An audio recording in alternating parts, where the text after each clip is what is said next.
Thank you. Hello, I'm Linda Robinson, Senior Fellow for Women in Foreign Policy at the Council on Foreign Relations. Welcome to this program in honor of International Women's Day to discuss the state of democracy in this year of elections and the status of women's leadership. I'm excited that we have such a tremendous event with three distinguished leaders: former Prime Minister of Denmark, Helle Thorning-Schmidt, Laura Liswood, Secretary General of the Council of Women World Leaders, and Silvana Koch Merven, founder and president of Women Political Leaders. I'll introduce each one further in turn. I'd like to make a few framing comments to start. As far as democracy is concerned, last week, Freedom House issued its annual report, and it assesses that this is the 18th year of democratic decline, with rights and liberties declining in 52 countries and improving in only 21. I would also like to draw your attention to one of our signature digital interactives on our website, the Women's Power Index. This offers a view of women's leadership covering 5 indicators. And I'll just give you the top line. As you all probably know, women's representation does not come close to reflecting their percentage as half of the world's population. Right now, 13% of all the heads of state and government in the world are women, and only 26% of the world's legislators are women. So you can see we're very far from parity. Women leaders have made gains, and today we do want to draw attention to their achievements and their vital role in expanding and strengthening democracy. We want to discuss this untapped potential and how to unleash more of it for the benefit of everyone. So without further ado, I would like to turn to Helle Thorning-Schmidt, who served as Denmark's Prime Minister from 2011 to 2015, and the leader of the Social Democratic Party from 2005 to 2015. She was the first woman in Denmark to serve in both of these capacities. She subsequently led Save the Children, the international NGO, from 2016 to 2019, and she now serves as co-chair of the Meta Oversight Board, among other roles, including our own Council on Foreign Relations Global Board of Advisors. So, Madam Thorning-Schmidt, I would like to start by asking you to share your thoughts about democracy in general, given that we're facing a year in which more than half of the population is going to vote. Do you think that democracy is in peril, and how do you view the main challenges for those leaders around the world today? Thank you. First of all, great to be with you all here. Good morning, good afternoon, wherever you are. So it's great to be here, and happy Women's Day to all of you. I think it's amazing that the CFR have actually put a light on these issues today. So happy to be part of it. As you say yourself, Linda, democracy is in trouble. Every day, every year, fewer people live in democracy. Before we met here today, I was just checking the figures once again, which I do often, and get disappointed. Only 8% of the global population live in what we would call full democracies. 8%, and obviously more than half live in countries that are far from democracy and authoritarian regimes. And the problem with this lack of democracy in terms of women's rights is that there's no doubt that there is a direct correlation, direct link between the lack of democracy and women's rights and women in politics. If you look at some of the big authoritarian regimes in the world, China, Russia, Afghanistan, to just name a few, you will see that is where we find almost no women in political leadership. So there's a very clear link between democracy shrinking, contracting globally, and women's opportunity to be part of political decision making. So I'm sorry I can't give a better story this morning, but that is how it is. And at the same time, I don't want to speak too long, but at the same time, we have a number of political issues which are targeting women's freedom. I mean, any global leader, nationalist populistic leader in the world will have as a set piece, as part of their policy, will have as a set piece some form of narrowing in women's rights and women's opportunity. I'll love to talk more about that. But I do think it's very important that at the same time democracy is shrinking, we're also seeing that women's issues are actually the target and high policy areas in many countries. And of course, this is a very, very difficult and bad cocktail for women worldwide.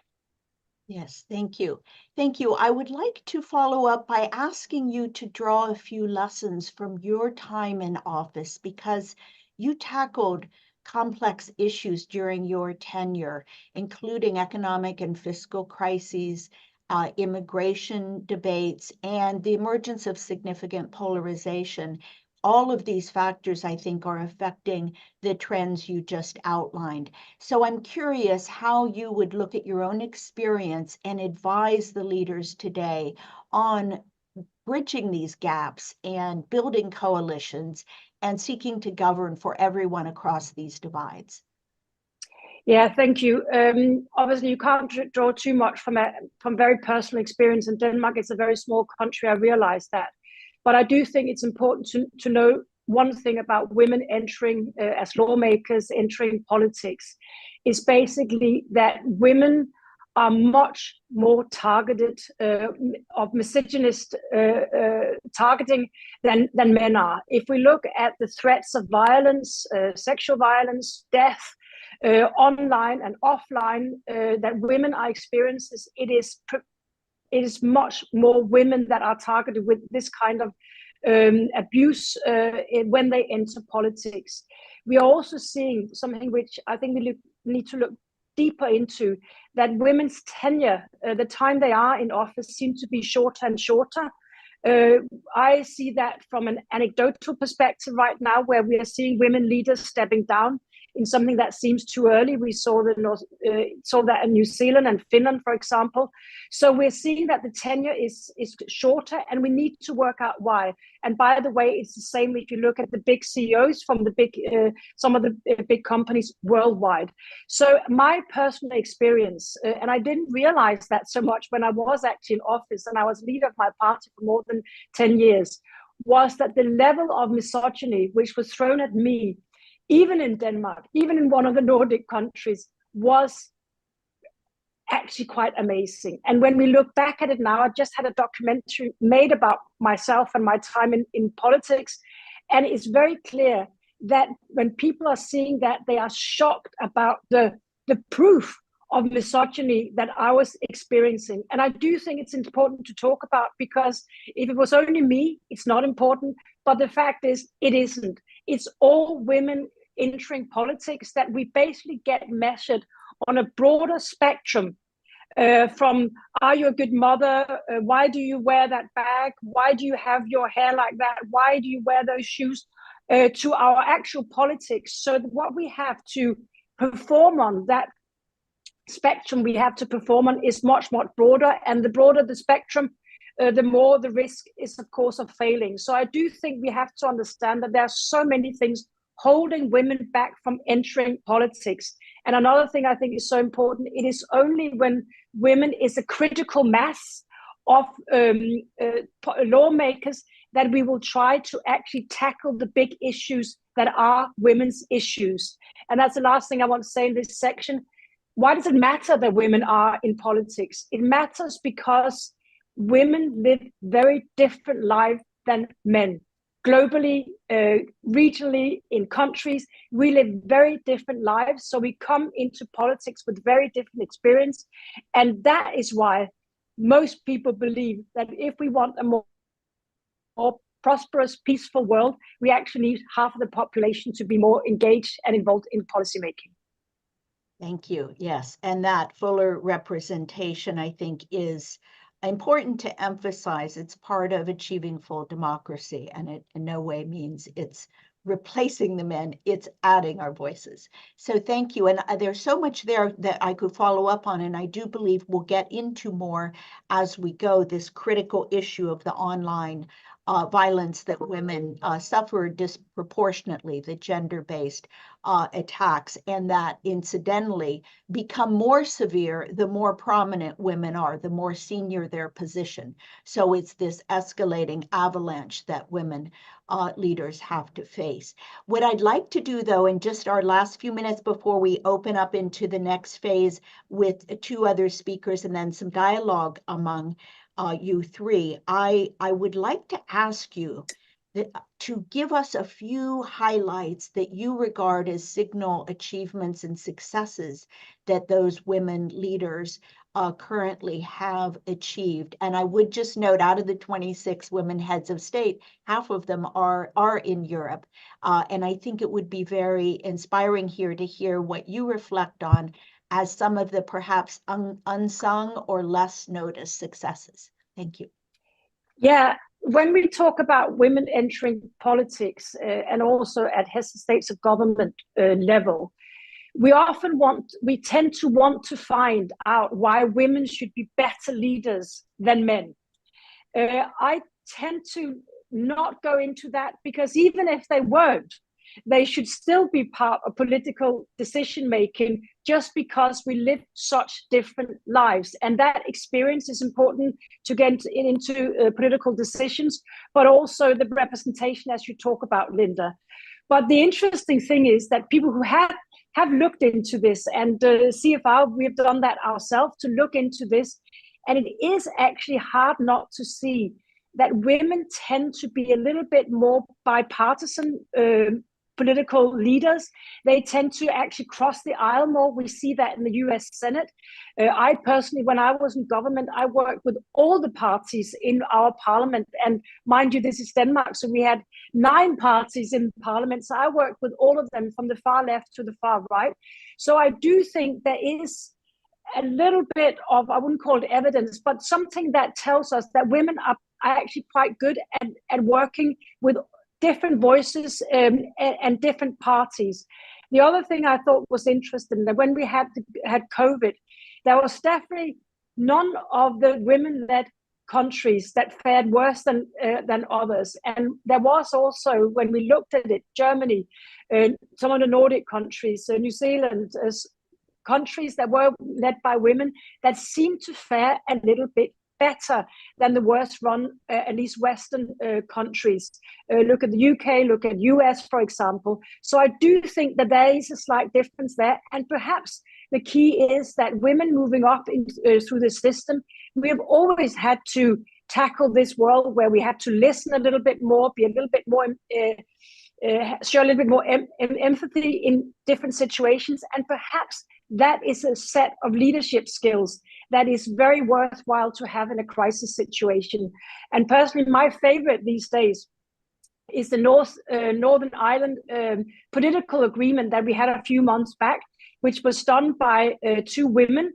And the voice that we heard, or the tones that we heard from that political agreement was just very encouraging, in terms of 2 women who both came from families that were very much part of the struggles, could actually be conciliatory and try to make peace. For me, that was a perfect example that at least women in politics doesn't make things worse. Perhaps women in politics makes things a little bit better. Thank you. Thank you for sharing that. I'd like to now turn to Laura Listwood. And I have known Laura for many, many years. I would like to note that she founded the Council of Women World Leaders in 1996, right after the Beijing conference. And she published the first of several books, Women World Leaders, at that time. What I'd like to do, Laura, is really open up for you to share what your historical perspective is about what has changed for the better and what is happening now. As Hele said, a number of fairly shocking resignations of highly popular leaders in Scotland, Finland, New Zealand, and lately the Netherlands. And we really would welcome your prescriptions for addressing those barriers that you see, along with commenting on anything that the Prime Minister has said. Thank you and welcome, Laura. Thank you, Linda. And also happy International Women's Day to everyone. And I'm delighted to be here, and delighted to be here with my great colleague, Silvana. who she and I collaborate quite a bit in this world, and the Prime Minister, who I'm pleased to tell you is a member of the Council of Women World Leaders. So that's lovely to see the Prime Minister also. There's virtually nothing that I disagreed with reference to the Prime Minister and what she has observed. As I look at the arc of history for the women who were in political office start in the mid 1990s, and there were 15 at that time in total, they said some of the exact same things. We're over scrutinized for our dress, our style, or let alone our political positions on things. The tolerance for mistakes was much less. The tolerance for mistakes for men. That often for women, and this is still true today too, is that women often end up being put into positions of power during a crisis. And that can lead, as the Prime Minister indicated, to a shortened tenure in the office. And of course, crisis makes it much harder to lead in a country. And it's got a name now. It's called the glass cliff. And it's somewhat like, let's try a woman now. In the middle of a crisis, kind of thing. So that happens often. Also because, ironically, some of this, the reference to the blowback or the pullback of women's rights, et cetera, has been found to be a function of the change of women's gender roles. So women are taking on more positions of power. They're taking on more roles, and the dominant group is reacting to that in a very negative way, because they feel that there's a loss of power. Or as one author, Virginia Valerian, said, that men have a tendency to be concerned about their loss of centrality. They were central to the society, and now there are other people, women, other historically underrepresented groups, who want to have, and rightly should have, full political participation, full economic participation, full social participation. And that appears to be a threat. And therefore you see, it's an ironic sort of paradox. It's like there's something called the Nordic paradox, which is that the more money women make in a household, the likelihood of domestic violence goes up. So, it's these kinds of paradoxes in society. And certainly the women, while before we're saying that they were over scrutinized, now, of course, we have social media as a tool, which does increase, according to the statistics I've read, women politicians are likely to be 8 to 9 times more likely to be threatened than men politicians are. And of course, that's having a chilling effect on women wanting to participate in politics. And that's a danger. And I think our laws are lagging behind in terms of legislation to prevent this kind of harassment and death threats, et cetera. I know some countries like Iceland, where Katrín Jakobsdóttir is the prime minister, have introduced this kind of legislation. And I think that that's going to be needed more and more. Otherwise, we are going to start seeing this decline. Now, I think it's also interesting, as a positive, if you will, is that most countries, or many countries, not including the United States, but many countries have affirmative mechanisms in place, which does increase. It's an inflection point. It does increase the number of women in parliaments, often in cabinets, often in boards of directors, et cetera. And I think that's a positive, affirmative mechanisms, because they're the only way to break through in-group favoritism and close social networks, which is what have helped men over time.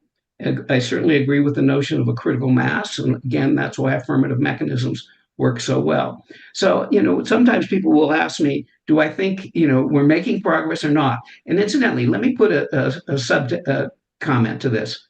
We can't expect women to hold all the truth, beauty, and light.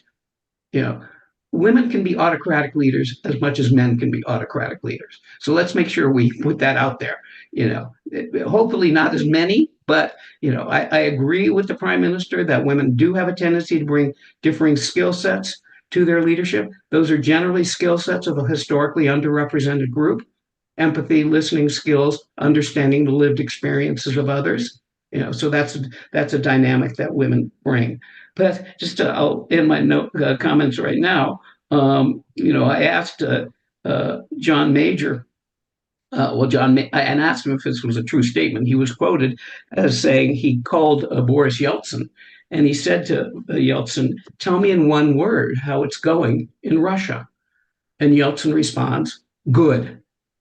He says, "Well, maybe you should elaborate. Tell me in 2 words how it's going in Russia." And Yeltsin responds, "Not good." So I think we're in that kind of dilemma place, that we are advancing in some ways. More women are getting into the political process often. They see themselves in the political process. They see role models in the process. But then we have this counterbalance of things like this, the harassment and the cyberbullying and things like that, and the over-scrutiny that continues. So, Frederick Douglass said, there is no progress without struggle. And we're still in the middle of that struggle. Thank you, Laura, that you always have such pithy insights, and I appreciate that. I have a follow-up for you, but what I'd like to do is first go ahead and bring Silvana into the conversation.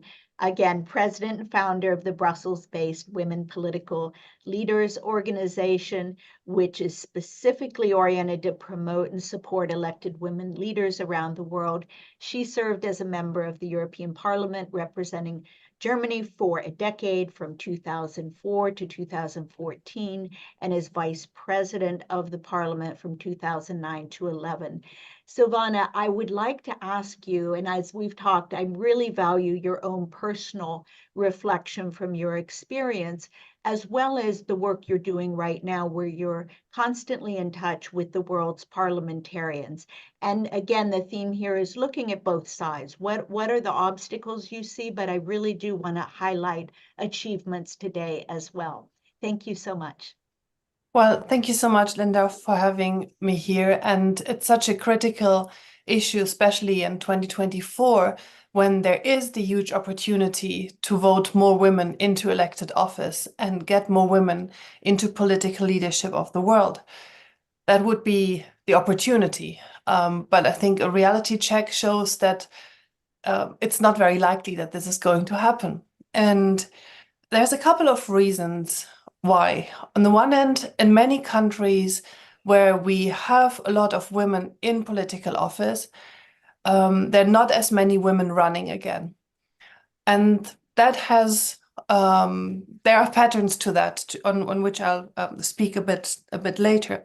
But also women that get elected drop out way earlier. And what Helen mentioned, that the tenure of women in political office gets shorter and shorter. The IPU has measured it, and 1 out of 6 women politicians leaves her first mandate before the end of that first mandate. So they drop out just after having been elected in the first few years. And it's also really interesting and important to look at that and to figure out what are the patterns behind that. Now, when I was in politics, I had many experiences that, looking back at this now, I really see this was outrageous misogyny. There was belittling, there was touching, there was calling me all kinds of things.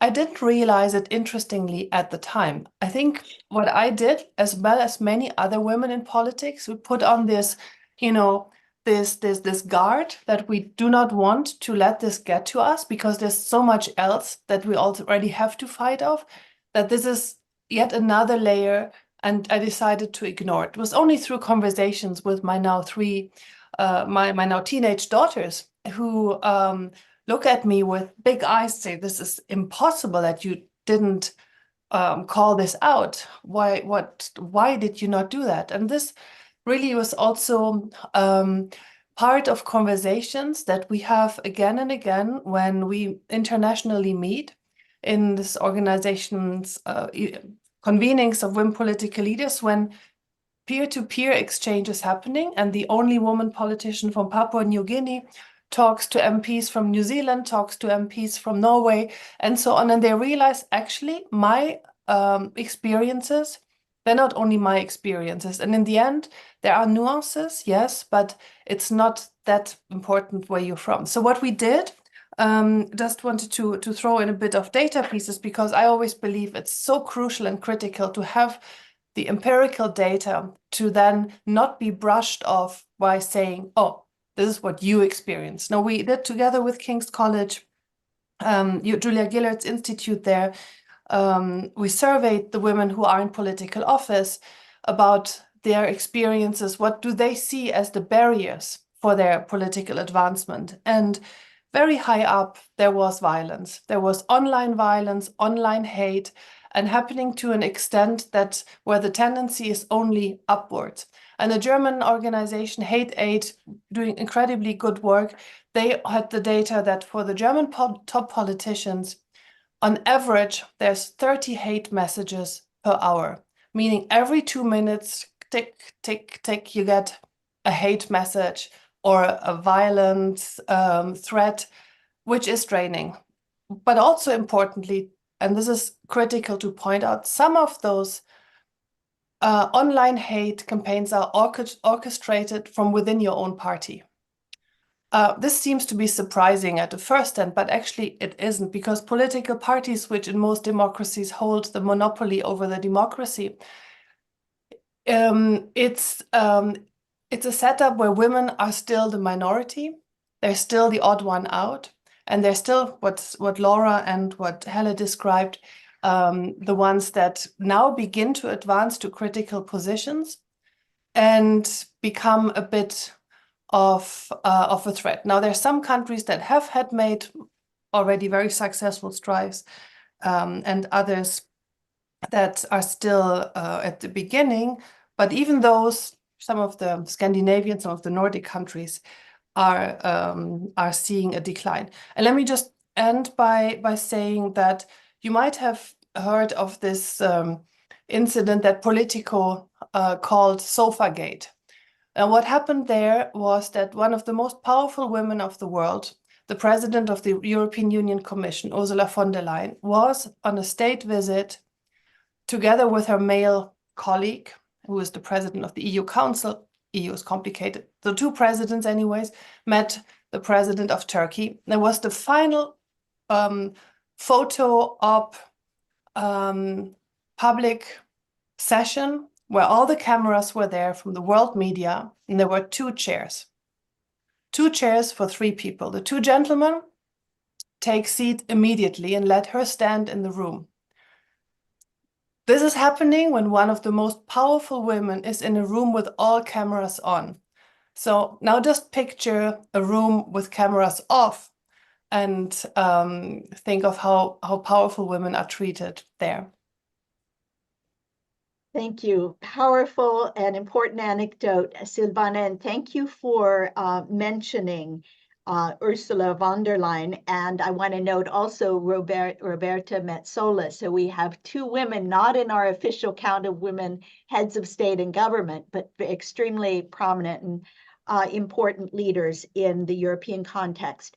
I would like to, I know we will go to questions and people will begin populating with their raised hands button that desire to come into the conversation, but I would like to take the privilege of the moderator to ask one question in a lightning round of all of you. And Laura spoke about the quotas, the affirmative mechanisms that have allowed us to achieve as much representation as has been achieved. But there's also the issue of how parliaments and legislatures function and parties, political parties, and some issues. I know there's a Republican member of our Congress now that has been lobbying for allowing proxy voting for those women with care duties and things that keep them from being able to be present for key votes.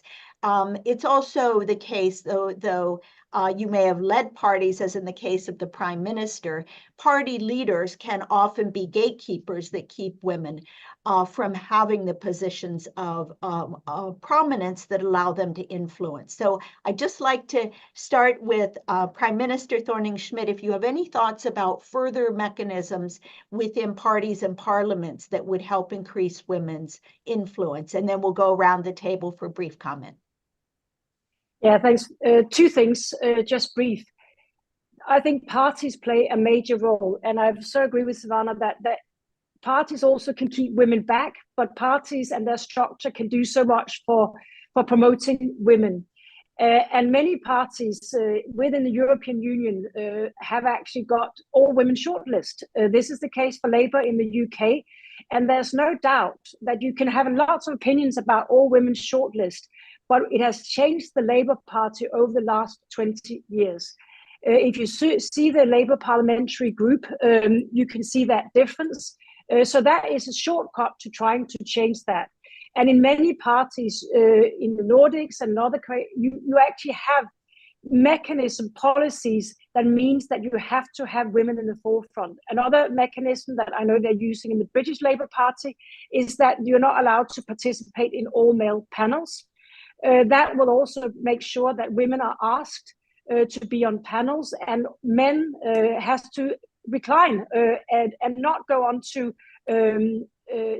onto all male panels. So there is a lot of mechanism, big as all women shortlist, but also small things parties can do to promote that.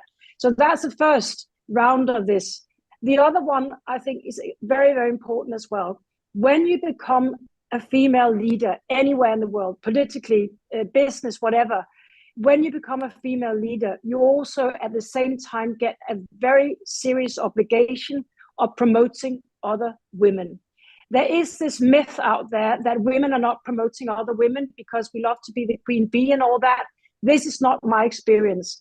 When I was a leader of my party, but also prime minister, I did my utmost to promote other women, even though I might not always agree with those women. I appointed Margrethe Vestager to the European Commission, who went up to get very, very high post in the Commission. I promoted the now Prime Minister to important posts within my government.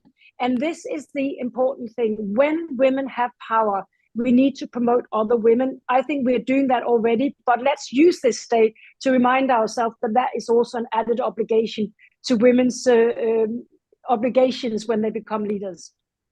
Thank you. Laura, would you like to come in with your thoughts about these issues? Well, certainly you have to look at the electoral system itself, even before you look at the party system. So in the United States and in other countries, you have this winner take all 50+1 vote.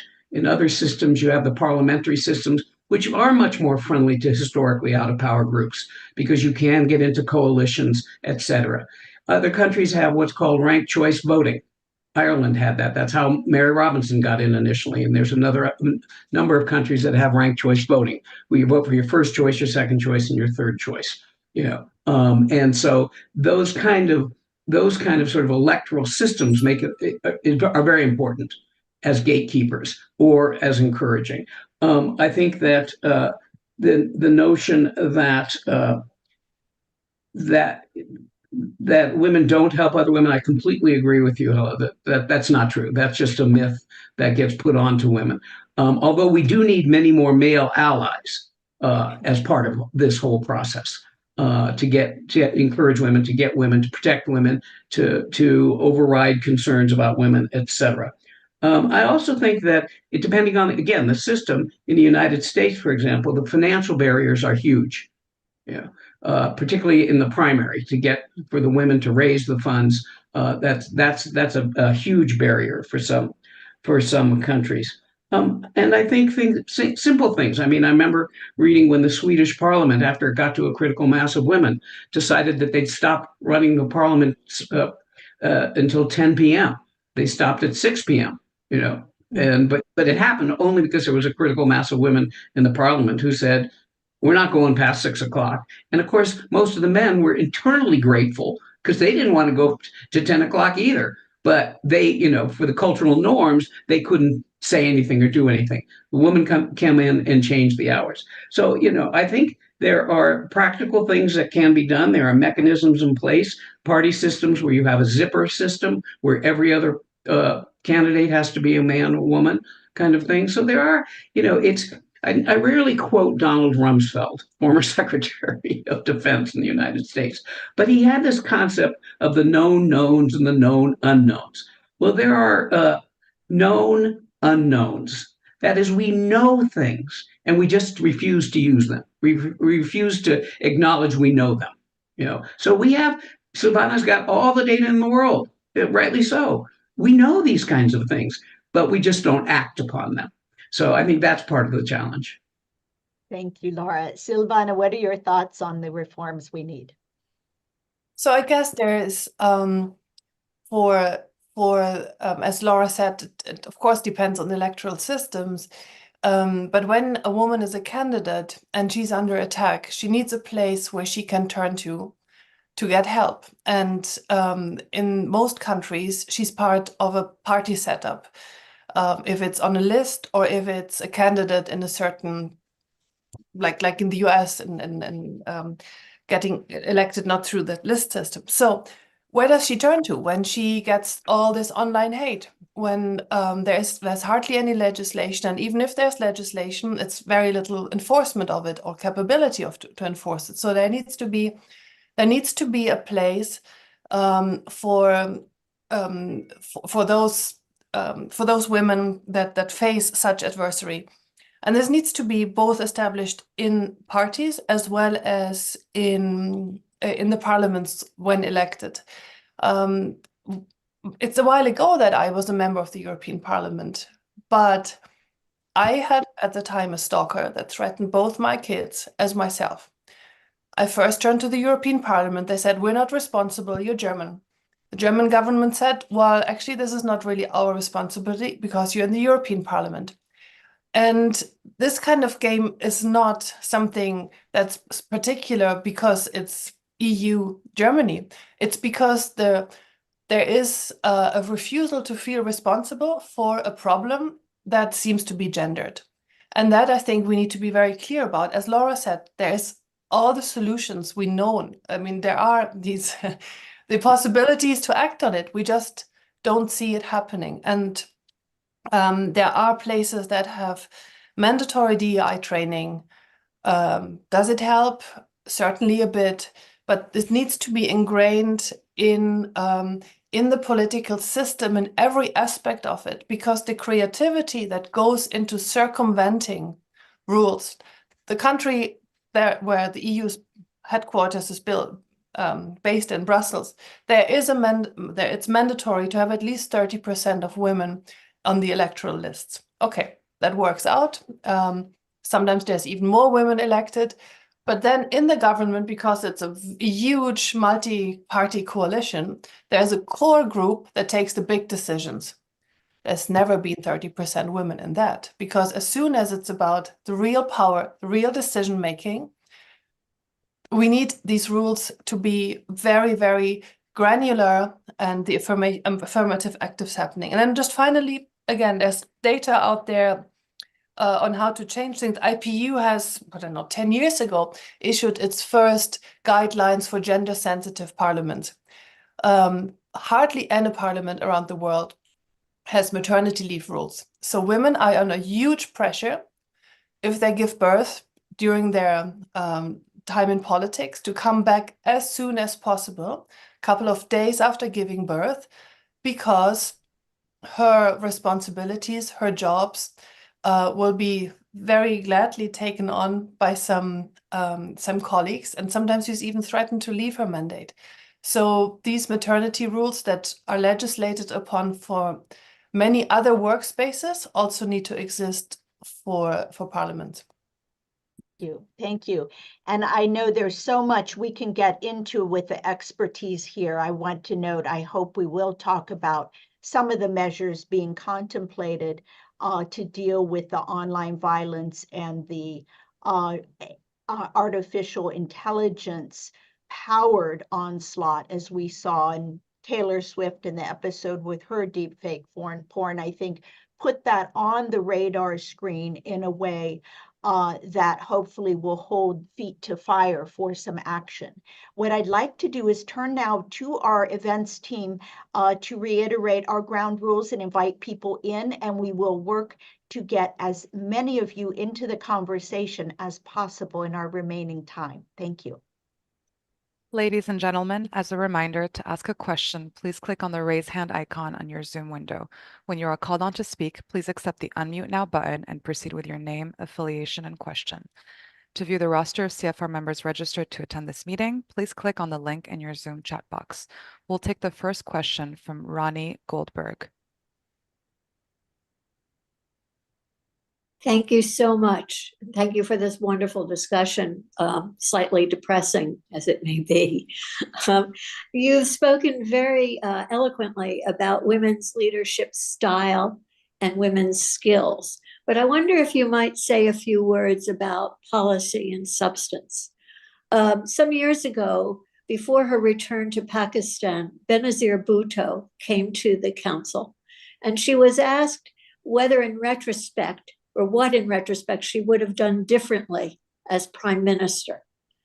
And she said, I would have governed more as a woman. What she meant was, as she explained, she was so busy trying to be macho and male that she neglected, in retrospect, she thought, priorities such as healthcare and education, which now she wishes she had given more priority. Now, of course, the irony is that healthcare and education are not just women's issues, they're fundamentally important societal and political issues. But in your experience, do you think there are women's priorities or female priorities? And how have those played out? I think everyone would like to speak to this. If you don't mind, I will invite Laura to come first because as today is such a busy day of events, she has to drop off in a couple of minutes. So Laura, and then we'll go to the Prime Minister. Thank you. Yeah, thank you for that comment, Ronnie. It's a good observation. I mean, for Benazir, she was the only O in a room full of X's, right? There were no women in her cabinet. There are very few women in her parliament. And if you're the only O in a room full of X's, as Rosabeth Moss Cantor describes it, the likelihood is you're going to have to turn yourself into an X. Thatcher was, she took on the coloration of the species she was trying to invade. So she almost didn't have a lot of room for that kind of thing. Now, there is some evidence that, in fact, it's what happens in the panchayats in India, where there's a mandate that 1/3 of the councils have to be women. What they have seen is a move away from budgets that were major infrastructure budgets, a major road, heavy equipment kinds of budgets, into more health and more education for girls and boys. There's a fair amount of data that does show that when women do get to a critical mass, that there will be more likelihood of this. Let's just put it this way: the expanding the spectrum of what the issues are, because the issues that we could say were historically male are important, but the issues that we considered historically female are equally important. So the idea is if you have that flexibility of that critical mass, you're more likely to be able to do that. Thank you. Prime Minister, would you like to add your comments, please? Yeah, first of all, I think it's a great question. I also been the first female prime minister in my country and the first leader of my party. So I have thought about this. How much can you actually change when you also have to navigate the given structures that has been there for hundreds of years? They're the structures that are there. You come in. We talked about all the misogyny that you meet on the way in all its different shapes and forms. Honestly, if you had to stop every time you see that, you couldn't do anything else.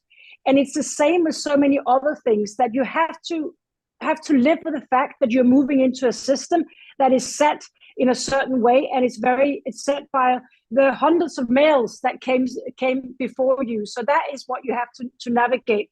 And sometimes that actually limit how much change you can make in the tenure that you have, and we also heard is perhaps shorter and shorter. So that is the limitation. So that's why we are much stronger when we are more.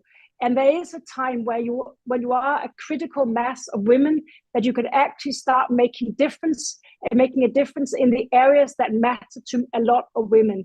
And it is shown, again, I think it's our own research, CFR research, shown that when there's enough women lawmakers, they start putting their attention to health issues, to social welfare issues, and they do it in a more in a way where they involve more parties and perhaps even more NGOs.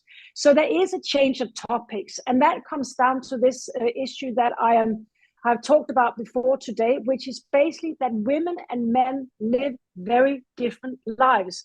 What do I mean by that? What I basically mean that any event that can happen impacts a woman differently. Of course, war and conflict will impact women differently than it impacts men. Women are much more at risk of sexual violence, which has also become a weapons of war. So that's war and conflict. But also in our everyday life, we live very different lives. Economically, obviously, every time a man makes $1, we make ATP, and it's the same in Europe. Violence. Women have a real fear of violence every day of their lives, and with good reason. Every year, you see women being killed in domestic abuse, and it's a lot of women. So women actually are very afraid of violence. Then there's more everyday things as unpaid work. Women do 1 hour more of unpaid work every day, and this has increased with the pandemic. So in so many aspects of our life, we live different lives than men. We have also been pushed out of a lot of all through our childhood and our adolescence. So that means that when we get into some kind of power with other women, we will gradually start changing the agenda, and we will see new policy points on the agenda, new topics that we have to discuss based on the actual lived experience of most women. And that's why I think it is so important that women get into politics, because our lives are so different from men's. Thank you. Silvana, please. Thank you very much. Just to add briefly to that, because I'm kind of coming from a data nerd approach here. We last year undertook the exercise to showcase the correlation of legislative and policy change in the area of economic and financial policies, and the way this correlates to more women in politics. And we took data from about 40 years, mid-1970s to 2016. And as everybody would have anticipated, there is a correlation. The discrimination of women, discrimination against women by law is reduced when there are more women in political leadership. So this is better for everybody, not only for women, of course, but it also shows that there are some important deviations. And this shows then that these are countries that, yes, they bring more women into politics, but it's more of a window dressing exercise.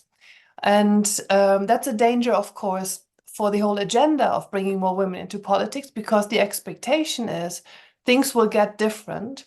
But if it's an exercise to appease a certain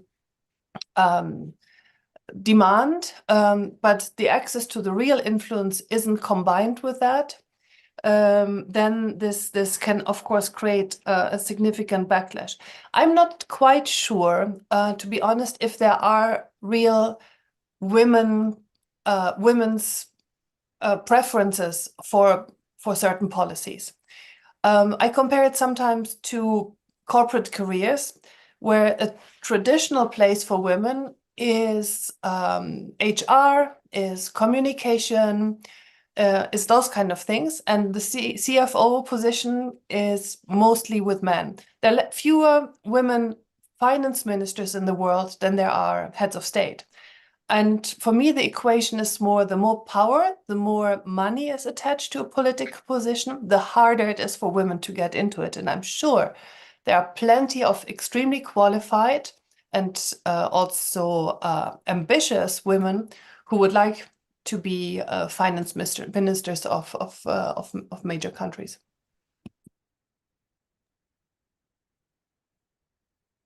Thank you so much. I would like to make sure we have a number of our wonderful CFR staff online today joining too, and I just want to make sure they know they're welcome to come in with questions. I don't want us to let the hour go away without asking for Prime Minister Thorning-Schmidt to discuss from her experience on the Meta Oversight Board. Are there mechanisms that you see that can be used to encourage these platforms to do more about the online gender-based violence? And of course, I know we have the Digital Services Act now entering into effect, where there actually are requirements in law to assess the risk and mitigate the risk of online gender-based violence, and there are penalties attached, stiff fines that can be applied. We haven't really seen that in action yet, but I would really like to take advantage of your work in this field to offer people your thoughts, if you wouldn't mind. Thank you. Absolutely. Just so people understand what I'm doing, because many people do not know what the Oversight Board is doing. We basically have the final say on the most contentious and difficult content decisions that Meta have to take on their platforms. And those platforms are, as most people know, Facebook, Instagram, and now also Threads. And that means that whenever there's a really difficult decision, a user can complain or Meta can refer a case, and we take the final decision. Meta always follows our decision. So that's what we're doing. And many of the decisions we will be taking, we are taking and will be taking in the future, will of course be by looking at content which is not real. That could be written content, it could be pictures, videos, whatever, things that are spliced or AI moderated, things that are not real. And one of the things we are looking into and gave Meta advice on recently is that they perhaps need to change their policies, so they actually look at, they don't need to take down everything which is not real, but they need to take everything down that causes real life harm. So we have asked Meta to establish a clearer link between what they take down and real life harm. And I'm convinced, having looked at this for a number of years now, that there is a gender bias here as well. And Meta, of course, has to look into that. And Meta's grown up over the last couple of years. They're doing much better, but they can always do better. And the next thing we'll move into is when there is falsehoods on or content which is made, which is not real, they need to take it down if it runs the risk of causing real life harm. And that's the balance they have to strike. Thank you. I'd like to let Silvana add her thoughts on this. Thank you. Indeed, I think there is a lot going on in tech companies as measures against if it's deepfakes, if it's disinformation, removing hate.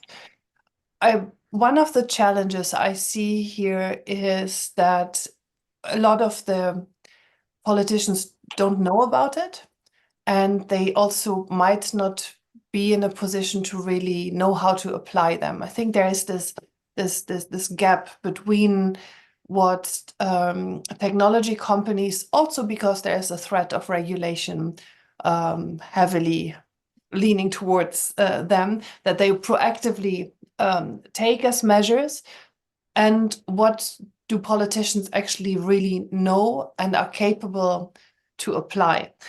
There is an age difference. I mean, the majority of politicians hasn't grown up with social media as their main communication channel.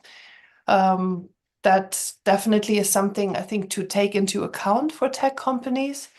But also there is a subtlety sometimes of these kind of offenses that are also very difficult then to just remove through processes. For example, I learned of an example that to just showcase that this woman's place is not in a leadership position, whenever she made statements, there were food emojis or food pictures posted, or photos of kitchens. So, I mean, banning kitchens, banning food pictures is obviously not that straightforward, right? So to come to a place where the contextualization is really grasped, and then measures taken against it. That's a very, I mean, it's a compared quite harmless one, but still, it is, if this happening on a daily basis, it also has some effect on audiences. So I just wanted to also bring those two aspects in. I just want, because we have to disagree on something today. I think we have to, I accept that there is misogyny everywhere and online. But I also think we have to be very, very careful that we don't get to the position where we say just because something is unpleasant or insulting, it has to be removed from platforms. So we really want, particularly because of what we started talking about in this conversation, democracy is not doing very well right now. So one of the pillars of our democracy is free speech. So we cannot move to a phase where we say for social media, that is not something that they should really promote. So I'm always arguing for finding this balance between free speech and accepting falsehood sometimes, insults sometimes, but finding the balance between when does free speech become harmful in real life or hateful in real life, or can instigate violence or hatefulness in real life. This is the balance we have to strike for women as well as men. And that's why it's so hard to strike that balance for content moderation.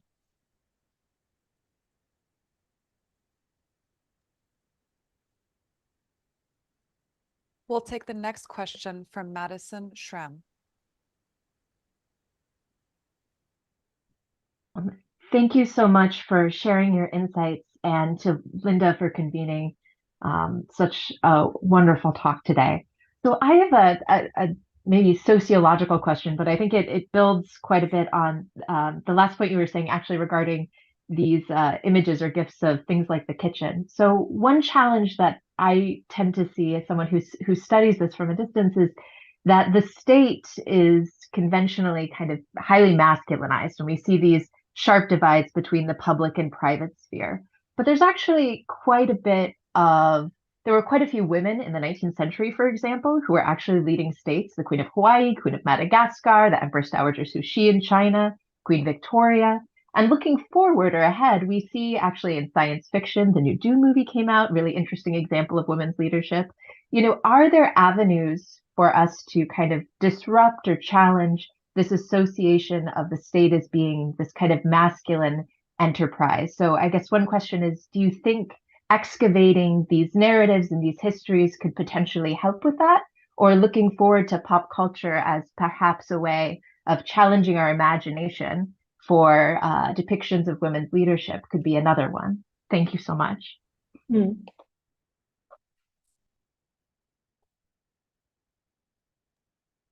We'll take the next question from Catherine Hagen. Hello, thank you for this very good conversation. I'm living in France, and I'm wondering if there is any reaction from the panelists on the issue that has just been incorporated into the French Constitution on the right to abortion. Just a simple question. Yeah.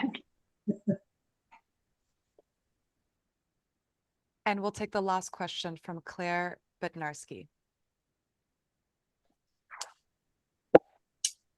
Hi, thank you so much for this. This has been a really great conversation. I'm a staffer at CFR.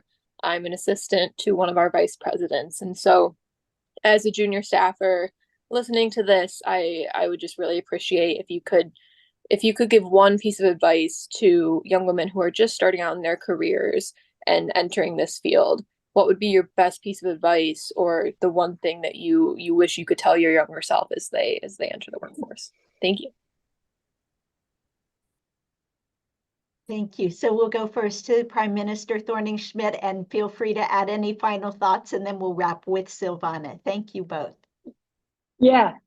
Vive la France. I think it's fantastic what's happened in France. And I think it's fantastic on the basis of what I started out saying, that any populist national leader these days, they have to have, as part of their policies, they have to have policies against women. And that's why it's so uplifting every time you see actually new policies that are in favor of women's right to choose over their own body and women's freedom in general. So great. On the first question on representation, I believe that representation matters. And it's not only here and now, which we discussed today, it is also in the past. That's why I love this wave we have right now of finding the old stories that were forgotten about women who changed history and were part of a narrative. I was very annoyed in the film Oppenheimer, which is nominated for an Oscar, that one of the women who played a big role in the development of the nuclear power, she wasn't mentioned, and she was awarded for a Nobel Prize, I think 49 times. She's not even mentioned in the film. And that actually goes against what we believe in these days, that finding these women, naming our streets after them, putting up statues, doing all that, honoring women of the past. So I believe in that. I also believe in representation on in culture, that is TV shows, that is performance art, whatever, women has to be represented. So it's very, very important. And I want to say something before we finish today. It's been a very white panel today, but I also want to underline on a Women's Day that we must never, ever forget the privilege of being white and the fact that women of color, they are seeing this inequality much clearer and experience it much heavier every day of their life. And that's the whole world, in the US, in Europe, everywhere. So we must never forget that and really understand that this is the intersection that women of color are experiencing, combined with the lack of equality in general, actually has some very, very dire consequences for them in terms of health and other things. I just want to mention that. And the last question, what advice would I give to myself? What advice do I give to young women? And there's basically two. First of all, pick your battles. You can't stop every time there's something you want to change, because there's so much we want to change. So you need to pick your battles. And I'm sorry to say that, but that is still a very important rule. And the second one is promote women and make women your allied, and make everyone you can get access to, women and men, allied into this change that we want to happen. But promote women, be friends with women also in the workplace, because that is a really good source of strength and learning from each other and empowering each other and giving each other agency. And that is what this is all about. Thank you. And I'll give the last words to Silvana, who, of course, you do so much to bring women in all their diversity together. Thank you. Well, thank you very much, Linda. And well, unfortunately, I have to agree with everything Helle said. Really boring, but I just let me add a few things. I think today we need to, for example, look at very important sources of information for a lot of people around the world, and Wikipedia has a job to do to increase information about women of historical importance, about women today. You can still see that they are underrepresented, and that's one of the most used online knowledge sources. So pushing Wikipedia or becoming authors in Wikipedia and contributing and upping the visibility of women there, I think will be having effect. Secondly, we need to do massive affirmative action to keep women in public life and to keep them visible. If it's on TV,